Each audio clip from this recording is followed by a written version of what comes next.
The massive alien ship hung in space like a crystal palace made of living metal.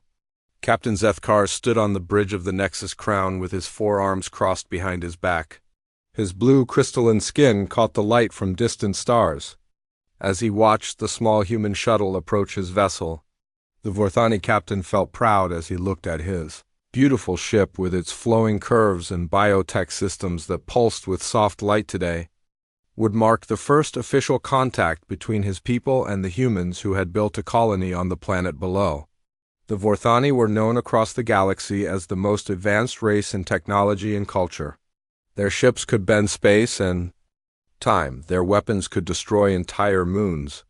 Their cities floated in perfect harmony with nature. Zethkar believed that meeting the Vorthani would be the greatest day in human history. The shuttle landed in the docking bay with a loud clang. That made Zethkar wince. Human technology was so crude and noisy compared to Vorthani vessels that landed without making any sound at all. He walked toward the docking bay with 12 of his crew members following behind him. Their biosuits glowed softly and changed color based on their mood and health. Everything about Vorthani technology was elegant and beautiful. The shuttle door opened with a hiss of escaping air. 3 humans stepped out onto the metal floor of the docking bay. Zethkar immediately noticed how different they looked from his own people. Where Vorthani were tall and thin with smooth blue skin, these humans were shorter and covered in rough fabric clothing. But what caught his attention most was the ridiculous bag that one of them carried on his back. The human in front appeared to be their leader. He had short brown hair and wore what looked like a military uniform covered in pockets and straps. On his back was the most primitive piece of equipment Zethkar had ever seen. It was a large cloth sack held together with metal buckles and covered in dangling objects that clinked together when the human moved. Loose straps hung from every side like the tentacles of some dead sea creature. The human leader stepped forward and raised his hand in what must have been a greeting gesture. "I am Commander Jake Morrison of the Kepler Colony Defense Force," he said in a voice that sounded rough compared to the musical tones of Vorthani speech. "This is Dr. Lisa Parker, our chief scientist, and Sergeant Danny Costa, our survival specialist." Zethkar could not help himself. He began to laugh. The sound echoed through the docking bay as his crystalline skin flickered with colors that showed his amusement. His crew members joined in the laughter as they stared at Jake's backpack. "What is that thing on your back?" "Human?" Zethkar asked while pointing with one of his forearms. "Is that supposed to be some kind of storage device?" Jake's face grew tight, but he kept his voice calm. "It's a standard military backpack, Captain. It carries supplies and equipment." "Supplies and equipment?" Zethkar laughed even harder. "Look at this primitive cargo sack." He turned to address his crew in their own language, making jokes about the crude human technology. "The Vorthani crew?" Members clicked and whistled with laughter as they examined the humans with their advanced scanning devices. "They Lisa Parker stepped forward to try to calm the situation. She was a woman with long blonde hair tied back in a simple style. "Captain Zethkar, we are honored to meet you and your people. We hope this can be the beginning of a beneficial relationship between our species." But Zethkar was not finished with his mockery. He walked in a circle around Jake, studying the backpack from all sides. "Tell me, human, how much can this bag hold?" "Our storage pods can compress matter at the molecular level. We can store the contents of an entire warehouse in a device the size of your thumb. It holds what I need it to hold," Jake replied simply. "What you need." Zethkar's skin flashed bright orange with amusement. "Look at all these random pieces of metal hanging from it. What possible use could these primitive attachments serve?" He reached out with one of his arms to touch a small metal clip attached to the backpack's side. Jake moved slightly to avoid the alien's touch. "I'd prefer if you didn't handle my equipment, Captain." "Equipment?" Zethkar's laughter grew louder. "This collection of cloth and metal scraps is equipment?" My crew members observed this example of human engineering. Perhaps we should offer them some real technology before we can consider any serious trade negotiations. The tension in the docking bay grew thick like fog. Danny Costa, the sergeant, took a step closer to his commander. His hand moved slightly toward the weapon on his belt. Dr. Parker quickly moved between the two groups with her arms raised in a peaceful gesture. Perhaps we should move to a more comfortable location for our discussions, she suggested with a diplomatic smile as Zethkar finally stopped laughing and gestured toward the corridor that led deeper into his ship. Yes, let us go to the conference chamber. But I suggest your companion leave that ridiculous sack in your shuttle. It would be embarrassing for my crew to see such primitive equipment in our formal meeting. Jake's jaw muscles tightened, but his voice remained steady. The backpack stays with me, as you wish, Zethkar said with another flash of amused orange across his skin. Though I cannot understand why you would want to display such crude technology. The group moved through the corridors of the Nexus Crown. The walls pulsed with soft, bioluminescent light that changed colors as they walked. Vorthani crew members they passed stopped to stare at the humans and whisper among themselves. Many of them pointed at Jake's backpack and made clicking sounds that were clearly expressions of amusement. The conference chamber was a circular room with walls that showed images of space and distant galaxies. The ceiling was transparent and showed the stars above them. Floating chairs rose from the floor as they entered, adjusting automatically to fit each person's body shape. Zethkar took his position at the head of the table while his crew members arranged themselves around him. The humans sat across from them with Jake's backpack resting against his chair.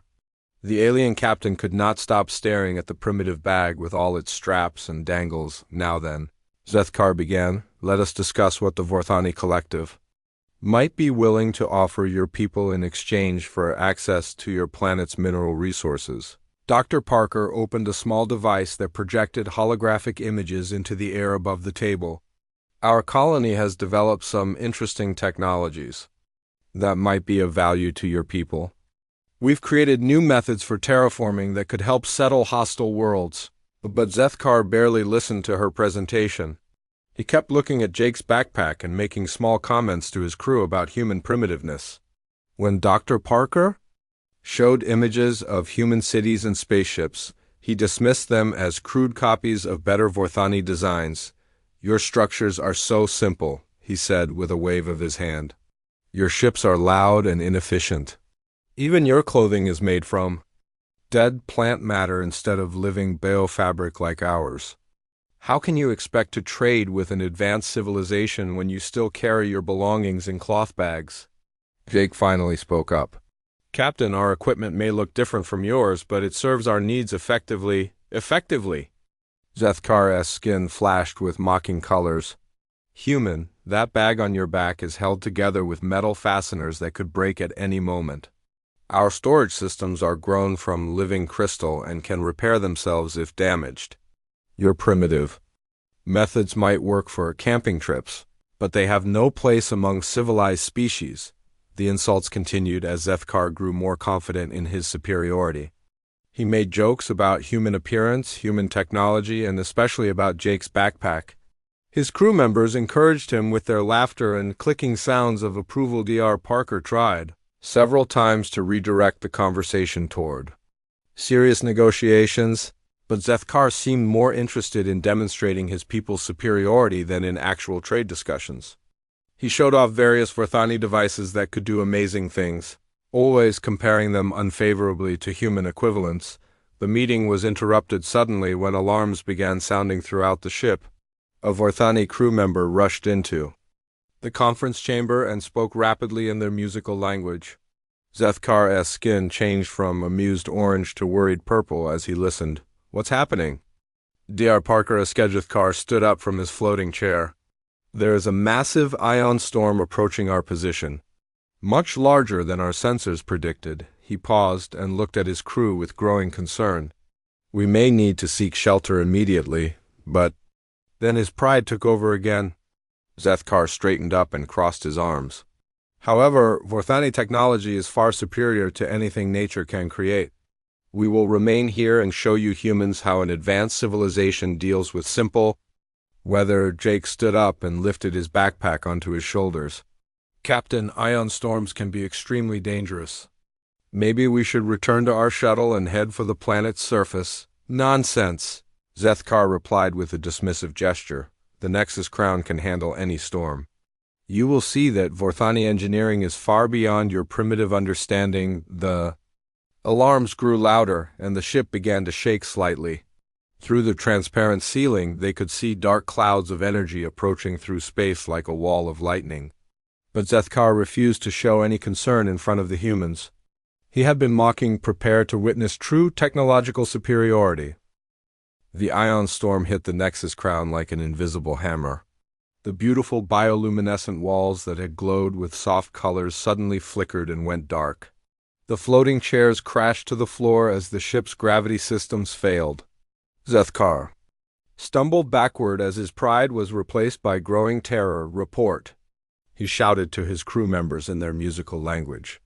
But the responses he received made his crystalline skin turn pale blue with fear. The storm was much more powerful than anything in their records. The electromagnetic pulses were frying their biotech systems faster than they could adapt. Jake grabbed Dr. Parker's arm as the ship lurched violently to one side. "We need to get to an emergency shelter," he said while adjusting the straps on his backpack. The metal objects hanging from it jingled with each movement of the ship. "Our biosystems are self-repairing," Zethkar said, but his voice lacked the confidence it had held just minutes before. "They will adapt to the electromagnetic interference." But even as he spoke, more systems began failing throughout the ship. The transparent ceiling cracked as the hull plating started to buckle under the storm's pressure. Sparks flew from control panels as the living metal tried desperately to maintain its functions. Danny Costa moved toward the nearest wall panel, his military training taking over. "How do we get to the escape pods?" he asked. "Escape pods?" Zethkar us? Four arms waved frantically as he tried to access his ship's systems. "Vorthani vessels do not need escape pods. Our ships are grown to be indestructible." Another massive wave of electromagnetic energy struck the ship. This time the artificial gravity completely failed, sending everyone floating toward the ceiling. Jake used his feet to push off from a wall and grab onto Dr. Parker before she could hit the cracked, transparent dome above them. "Captain," Jake called out while holding onto a support beam, "your ship is breaking apart. We need to prepare for a crash landing." Zethkar refused to accept what was happening. He kept trying to access his ship's biocomputers, but they were shutting down one by one as the storm overwhelmed their organic circuits. His crew members floated around the chamber in panic, their advanced biosuits flickering as their power systems failed. The Nexus crown began falling toward the surface of Titan 7, the largest moon orbiting the planet below. Through the cracked ceiling, they could see the barren landscape rushing up to meet them. The moon's surface was covered in jagged rocks and deep canyons that glowed with toxic gases. "Everyone grab onto something solid," Jake shouted as he wrapped his arms around a metal support beam. Dr. Parker and Danny Costa followed his example, finding handholds on the few parts of the chamber that were not made of failing biotech. Crash was violent and terrifying. The Nexus crown hit the moon's surface at an angle, sliding across rocky ground for several hundred meters before coming to rest in a shallow crater. The impact threw everyone against the walls and floor. When the motion finally stopped, the chamber was filled with dust and debris. Jake was the first to move. He checked his backpack to make sure it was still secure, then looked around for the others. "Is everyone alive?" he called out. Dr. Parker sat up slowly, rubbing her head where she had hit the wall. "I think so," she said. Danny Costa was already on his feet, checking his equipment and looking for a potential threat. Zethkar and his crew were in much worse condition. Several of them were injured from the impact. Their biosuits were completely dark now, no longer glowing with the soft colors that had made them look so advanced. Without power, the suits were just empty shells that provided no protection from the harsh environment. "Status report," Zethkar demanded, but his voice was weak and shaky.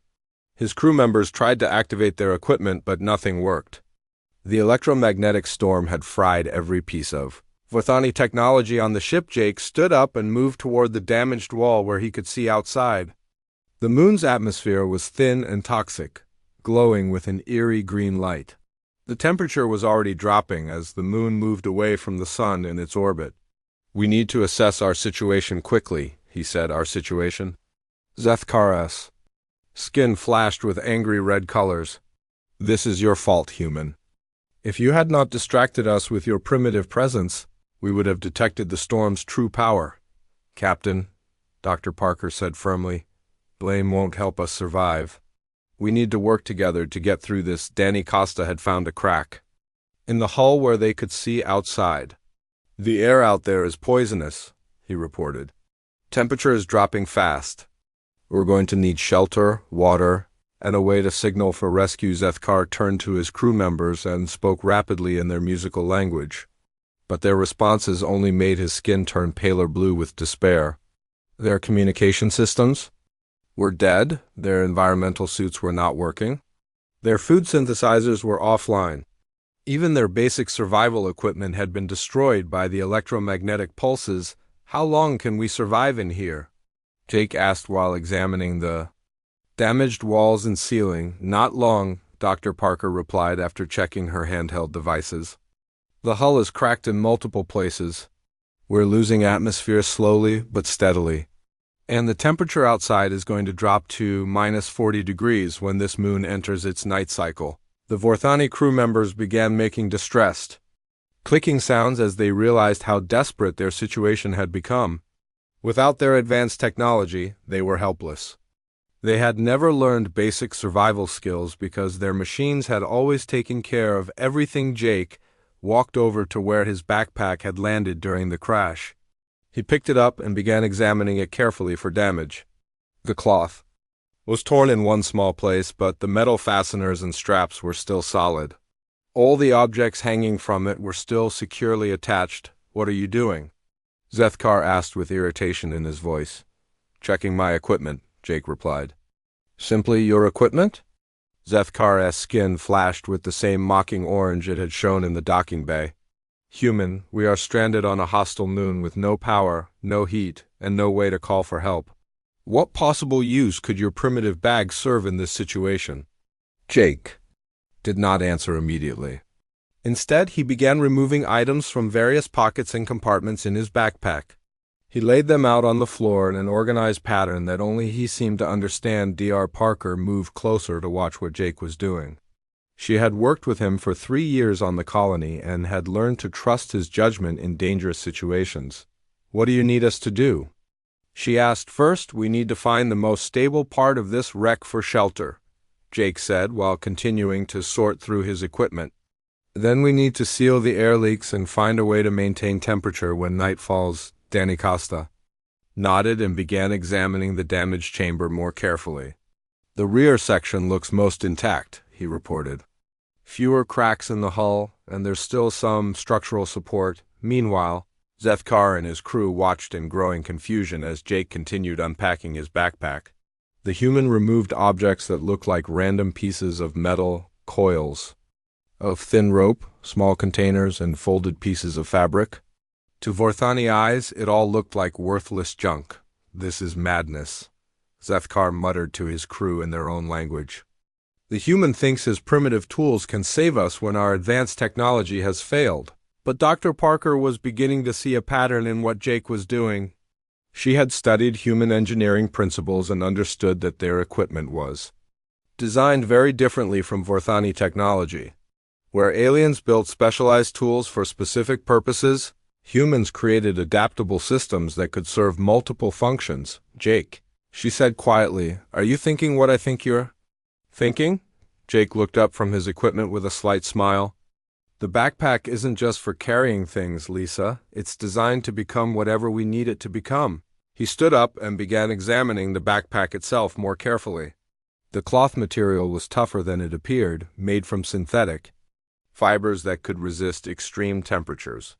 The metal fasteners were not just for holding things closed, they were designed to be removed and used as tools or structural components. "The temperature is dropping faster than expected," Danny reported from his position near the hull crack.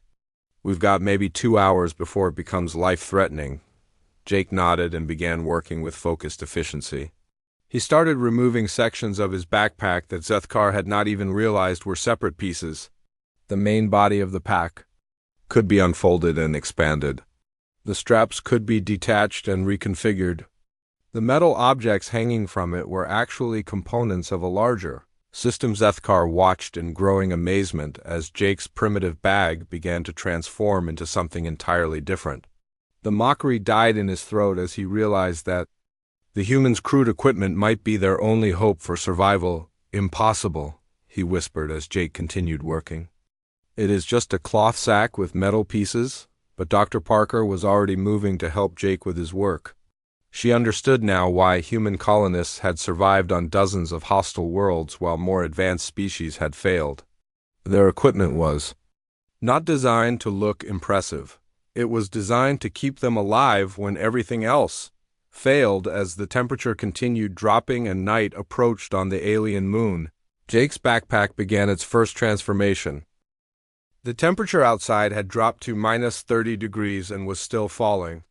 Jake worked with steady hands as he spread his backpack completely flat on the floor of the damaged chamber. What had looked like a simple cloth bag now revealed its true nature as a complex modular system. Zethkar and his crew watched in stunned silence as Jake began connecting pieces that had seemed like random attachments. The metal clips were not decorative, they were joints for a lightweight framework. The dangling objects were not junk, they were telescoping support poles that clicked together to form a rigid structure. "Danny, help me with the corner supports," Jake said while unfolding a large section of treated fabric that had been hidden inside the backpack's main compartment. Danny Costa immediately understood what Jake was building. He had seen military shelter systems before, but never one this compact and versatile. Together, they began raising a framework that looked like the skeleton of a large 10Dr. Parker moved to help them as she realized what was happening. "The backpack is modular," she explained to the confused Vorthani crew. "Every component serves multiple purposes. The bag itself becomes the shelter material." "Impossible," Zethkar whispered, but his crystalline skin was changing from mocking orange to a maize purple. "A storage device cannot become a building," but Jake proved him wrong with each passing minute. The backpack's fabric unfolded into panels that were much larger than should have been possible from such a compact bag. The material was treated with thermal insulation that reflected heat back inward while keeping cold air out. Sealed seams prevented air leaks, and reinforced corners provided anchor points for the support framework. Within 20 minutes, Jake had erected a shelter large enough to hold all 15 survivors. The tent was dome-shaped for maximum strength and had a small airlock entrance that could be sealed against the toxic atmosphere outside. Ventilation ports near the top allowed air circulation while preventing heat loss. "How is this possible?" one of Zethkar's crew members asked in their musical language. Dr. Parker answered in broken Vorthani that she had learned from their translation devices. Human engineering philosophy focuses on adaptability rather than specialization. We design our tools to transform based on our needs, but Jake was not finished. As the group moved into the warmth of the shelter, he began working on their next critical need: water. The backpack had more secrets to reveal, and Jake knew they would need clean drinking water to survive more than a few days. He removed what looked like a collection of plastic tubes and metal filters from a hidden compartment in his pack. Zethkar had noticed these during his mocking inspection but had dismissed them as primitive plumbing supplies. Now, Jake began connecting them into a sophisticated filtration system. "The atmosphere outside contains water vapor," Jake explained while working. "It's mixed with toxic gases, but we can separate the clean water from the poisonous compounds." He attached one end of his device to a small pump that had been disguised as a simple tool handle. The other end connected to a collection bottle that had served as a water container during their journey. Between the two ends was a series of filters and chemical treatment chambers that could purify even the most contaminated water sources. Danny Costa helped him set up the atmospheric intake valve near one of the tent's ventilation ports. "This design is brilliant," he said while connecting the final components. "It uses the pressure difference between inside and outside to power the whole system." The water filtration system began working immediately. Jake had included chemical tablets in his pack that neutralized the toxic compounds in the moon's atmosphere. The filters removed particles and impurities, while the collection system concentrated pure water vapor into drinking liquid. Within an hour, They had their first cup of clean water. Jake offered it first to the most injured Vorthani crew member, who drank it gratefully. The alien's skin changed from pale blue to healthier purple as the water helped his body recover from the Krashathekar stared at the water in amazement. Your primitive equipment is producing pure water from poisonous air, he said in a voice filled with wonder. Not primitive, Dr. Parker corrected gently. Just designed differently than your technology. Humans learned to build tools that could adapt to any situation because we never knew what challenges we might face, but Jake had one more transformation to show them. As night fell completely and the temperature outside dropped to -40 degrees, he began working on sleeping arrangements that would keep them all alive until morning. The backpack support straps could be removed and reconfigured into a hammock system. Jake used the tent's internal framework to create elevated sleeping platforms that kept them off the cold ground. The same straps that had held his equipment during travel now supported their bodies in comfortable, insulated sleeping positions. The ground conducts heat away from your body, Jake explained as he helped the Vorthani crew members into their hammocks. Sleeping on an elevated platform with air circulation underneath keeps you much warmer. Each hammock was made from the same thermal reflective material as the tent walls. Jake showed them how to wrap themselves properly to maintain body heat while still allowing air circulation. The system could be adjusted for different body sizes and shapes, accommodating both human and Vorthani. Physiologithurk found himself lying in a hammock that was more comfortable than his own bed on the Nexus crown. The human's primitive straps and fabric provided better support than his advanced biobed with its living cushions and automatic adjustment systems. I do not understand, he said to Jake, who was checking on each survivor before settling down for the night. How can simple materials perform better than our advanced technology? Jake sat down on the ground near Zethkar's hammock.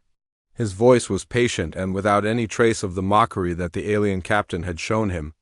Your technology is impressive, Captain, but it's designed for controlled conditions. Human equipment is built for chaos. Chaos? Zethkar asked. We learned long ago that the universe doesn't care about our plans, Jake continued. Our tools have to work when everything goes wrong, when there's no power, when the environment is hostile, when we're injured or scared or running out of time. Dr. Parker added her own explanation from her nearby hammock. Vorthani technology is like a beautiful flower, amazing in the right conditions, but fragile when those conditions change. Human technology is like a weed, not as pretty, but it grows anywhere. The night passed peacefully. The tent maintained a comfortable temperature even as the cold outside became deadly. The water system continued producing clean drinking water from the toxic atmosphere. The hammock system provided rest and warmth for all 15 survivors. When morning came, Jake was the first to wake up. He checked the tent systems and found everything working perfectly. The shelter had protected them from cold, toxic air, and the psychological stress of being stranded on an alien Moonzithkar woke up feeling better than he had since the crash.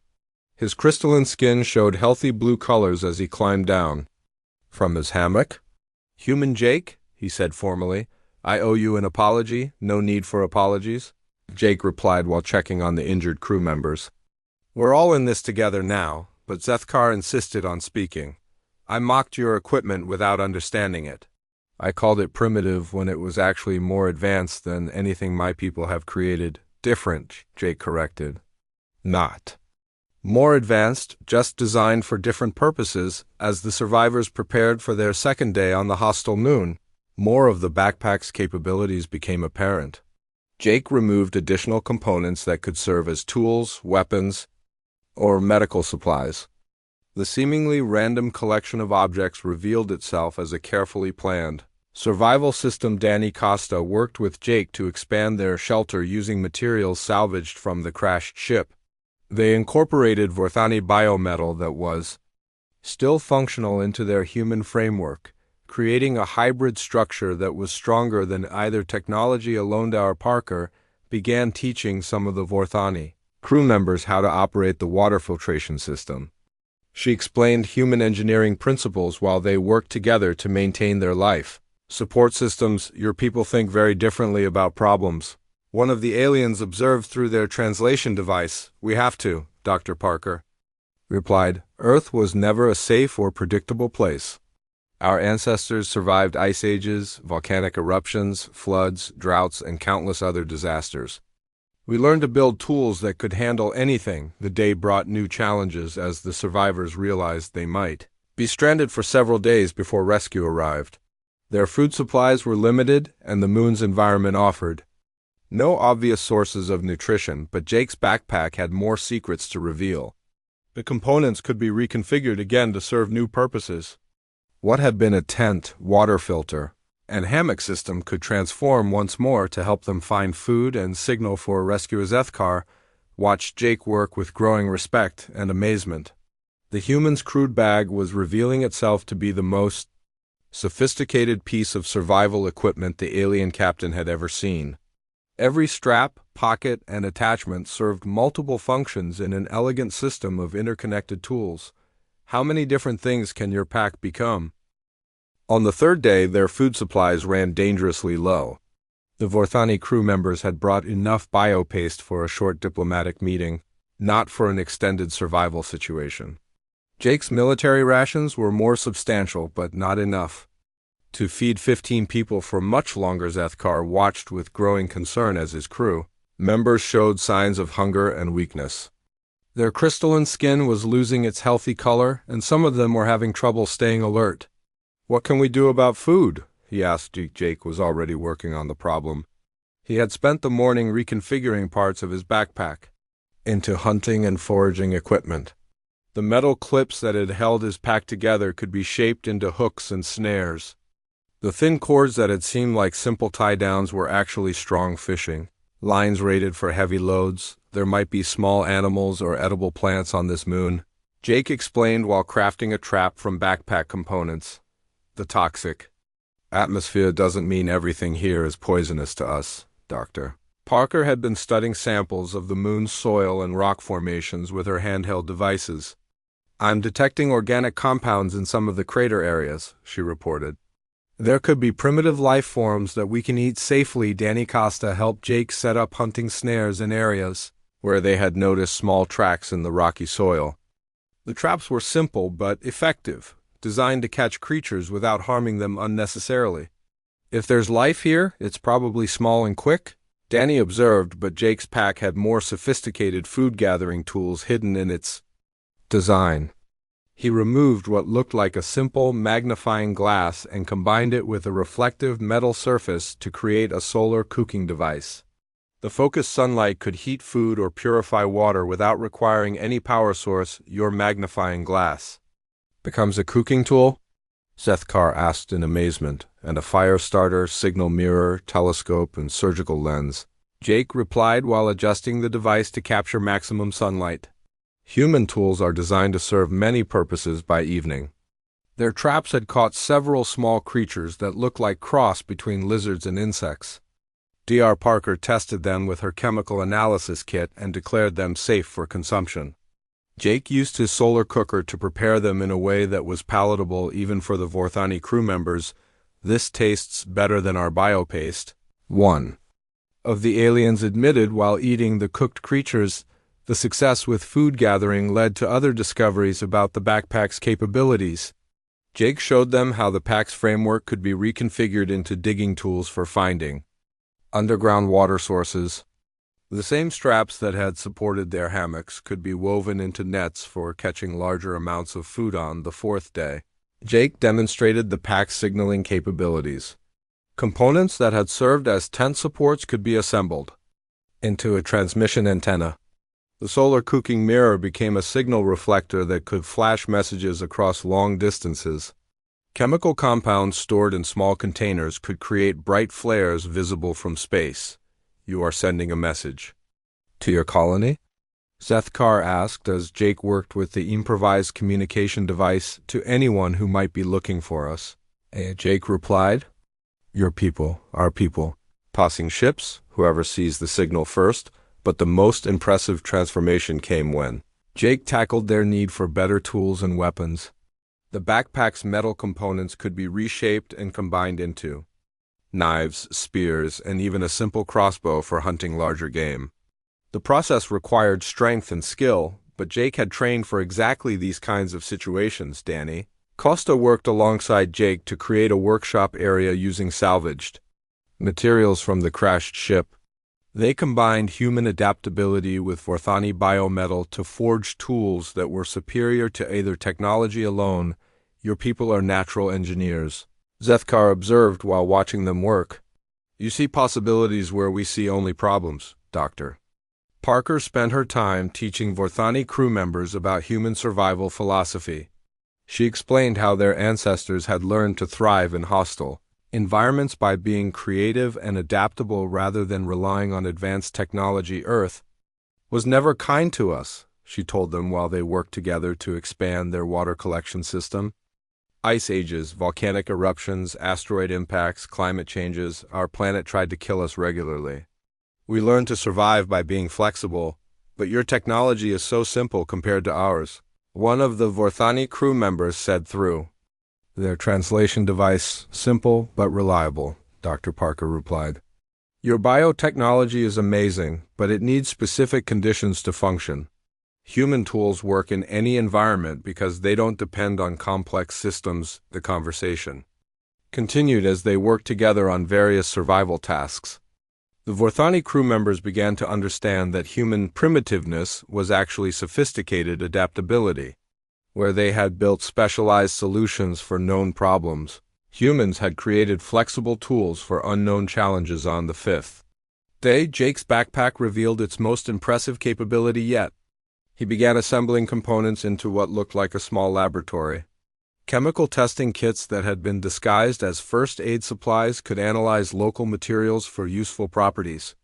The magnifying glass became a microscope when combined. With additional lenses stored in hidden compartments, you can examine local materials at the molecular level. Zethkar asked in disbelief. Basic analysis only, Jake replied while studying samples of moon rock through his improvised microscope. But enough to tell us what we can use for tools, medicine, or shelter improvements. The microscope analysis revealed that some of the moon's crystalline formations contained metals that could be worked into better tools. Jake and Danny spent the day mining small amounts of these materials and incorporating them into their equipment, but more importantly, the analysis showed them how to create better ends.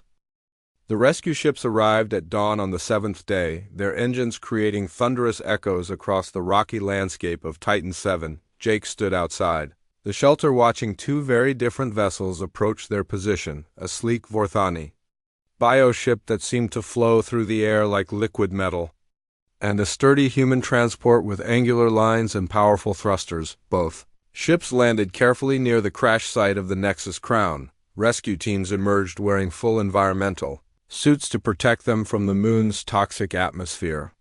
But what they found was not the desperate group of survivors they had expected. Command, this is incredible, the human rescue team leader reported over his radio. They've built a complete survival camp here. Multiple structures, water production, food processing, the works. The Vorthani rescue team was equally amazed. Their musical language could be heard through their suit speakers as they examined the hybrid technology that Jake and his companions had created. Biometal from their crashed ship had been incorporated into human framework designs, creating structures that neither species could have built alone. Captain Zethkar emerged from the main shelter to greet the rescue teams. His crystalline skin showed healthy blue colors, and he moved with confidence rather than the desperation that rescuers usually found in crash survivors. Captain Zethkar, the Vorthani rescue commander, said in their musical tongue, "We feared. You were all dead when we lost your signal. We survived," Zethkar replied, "thanks to human ingenuity and equipment that I initially failed to appreciate." Jake was busy disassembling their camp and returning components to his backpack. The rescue teams watched in fascination as the complex survival systems folded back into what looked like a simple cloth bag. Water filtration equipment became small tubes and containers.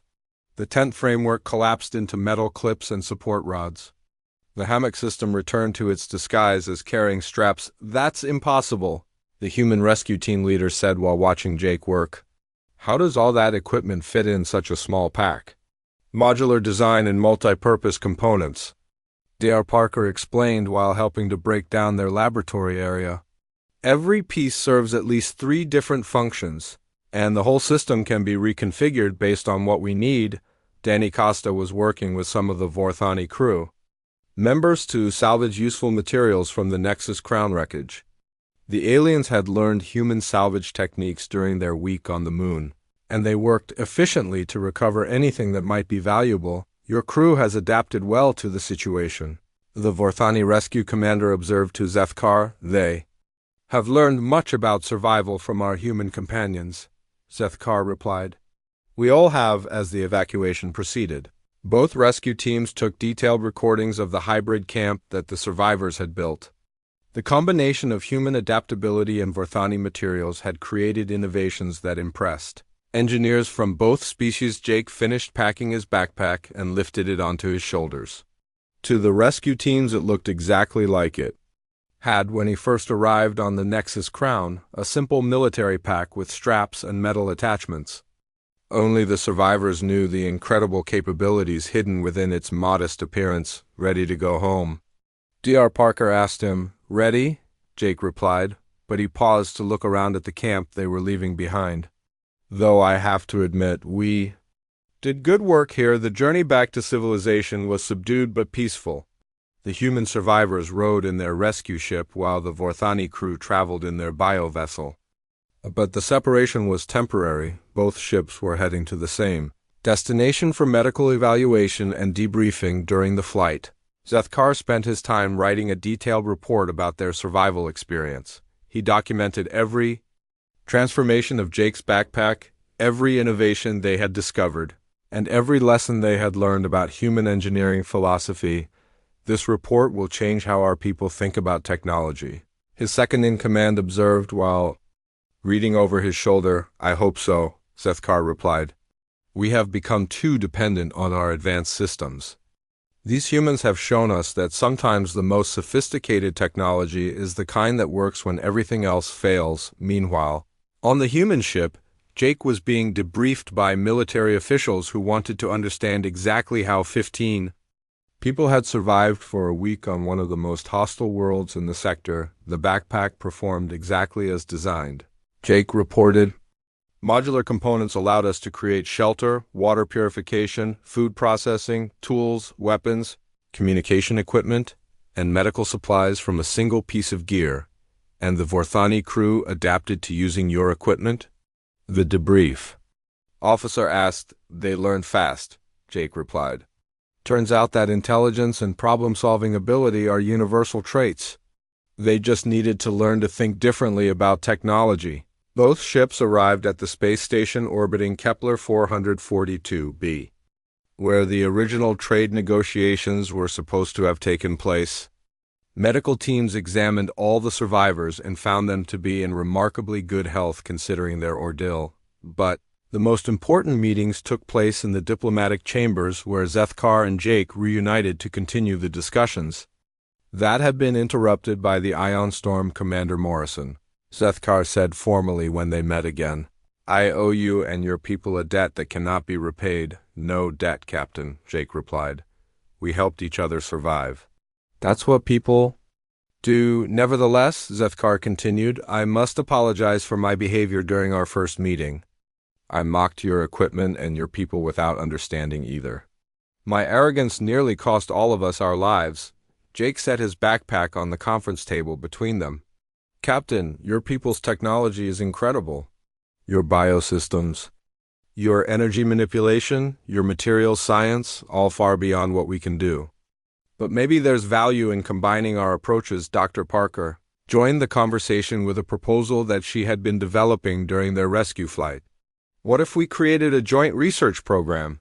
Human adaptability principles applied to Vorthani advanced materials and energy systems, and Vorthani self-repair and efficiency concepts applied to human modular designs, Zethkar added with growing excitement. The formal trade negotiations resumed, but with a completely different tone than the original meeting. Instead of Vorthani superiority and human deference, The discussions were based on mutual respect and shared learning. Jake opened his backpack and began removing components to demonstrate their functions to a group of fascinated Vorthani engineers. They examined each piece with wonder, asking detailed questions about materials, design philosophy, and manufacturing techniques. Your people think about problems in ways we never considered, one of the Vorthani engineers observed through their translation device, and your people solve problems with elegance that we're still learning to appreciate. Jake replied. The negotiations concluded with agreements that went far beyond simple trade relationships. The two species would establish joint colonies, share technology development, and create educational exchange programs. As the human delegation prepared to return to their planet, Zethkar made a personal request to Jake. Would you be willing to visit our homeworld? Our engineers are eager to learn more about modular design principles. I'd be honored, Jake replied. But I have one condition. Name it, Zethkar said immediately. Jake smiled and patted his backpack. I'd bring my own gear. Zethkar's crystalline skin flashed with amused colors, but this time the humor was warm and respectful rather than mocking. I would not expect anything else, my friend. Though I suspect our people will spend months trying to understand how so much capability fits in such a simple package. Maybe that's the real lesson, Dr. Parker suggested. The most advanced technology isn't always the most obvious, as the human. Shuttle prepared for departure. Jake took one last look at his backpack. It had saved 15 lives, created a foundation for lasting friendship between two species, and proven that human ingenuity could overcome seemingly impossible challenges. But to anyone watching, it still looked like nothing more than a worn military bag with some straps and metal attachments. Jake smiled at the thought. Sometimes the best technology was the kind that nobody noticed until they needed it. The shuttle launched toward the human colony below, carrying not just the survivors of an unexpected adventure, but the beginning of a new relationship between species who had learned that differences in approach could be sources of strength rather than reasons for mockery. And in the cargo hold, Jake's backpack rested quietly among the other equipment, ready to transform into whatever would be needed next.